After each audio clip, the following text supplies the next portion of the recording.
qui traverse la France. Elle va aux quatre coins, comme disait l'autre, de l'Hexagone, et là, tout d'un coup, elle a été à Valenciennes. Oh, comme c'est beau, se dit-elle. Et puis, il y a des pharaons à Valenciennes, ce que vous ne saviez pas. En tout cas, il y a une exposition, et elle est très bien faite. Elle est très très bien faite, elle est au musée des Beaux-Arts. Alors justement, ça ne suit pas du tout un ruban chronologique, comme on entend à chaque fois, dès qu'on parle de l'Égypte. On dépoussière un peu les bouquins, on retrace l'histoire, etc. Pas du tout. Là, c'est une présentation du pharaon.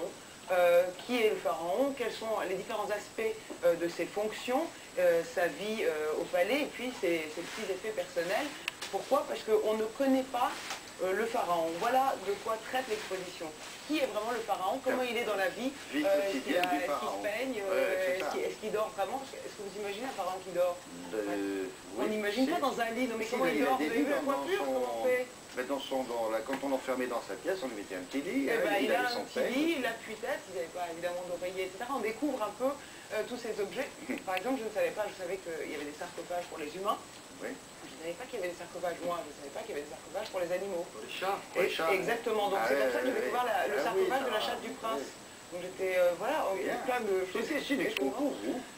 Comment? Mais complètement. Alors vous allez voir, moi j'ai envie de vous présenter le portrait des pharaons. Regardez.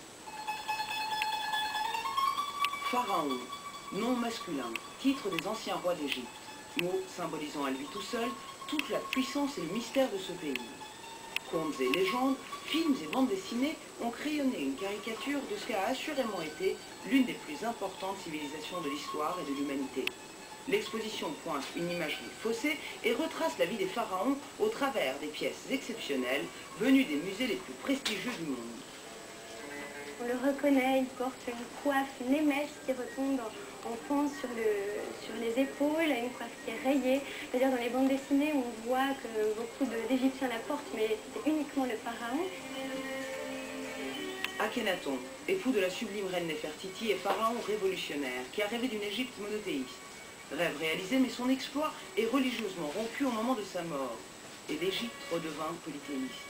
Puis Ramsès, Khéphren, Khéops, ou encore Toutankhamon, pharaon au nom illustre malgré son règne court, l'une des seules sépultures à avoir été retrouvée intacte, accompagnée d'un considérable trésor.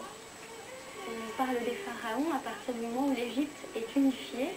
La haute, la basse Égypte ne forment plus qu'un pays, donc ils portent la couronne de Haute-Égypte, qui est blanche, haute, terminée par un lobe, et la couronne de basse Égypte. Les deux sont imbriqués l'une dans l'autre, formant le pschent. Le pharaon est présenté à la fois dans sa dimension politique, religieuse, il est aussi le fils des dieux, mais c'est également l'homme que l'on voit dans cette exposition. Le musée des Beaux-Arts rend aux pharaons leur statut d'homme avant tout, et entre ces trésors, la foule de visiteurs se forge un chemin entre le mobilier des rois, leurs coffres, leurs bijoux, leurs peignes, leurs postiches, leurs accessoires de beauté. Une promenade insensée au centre du quotidien de ces hommes.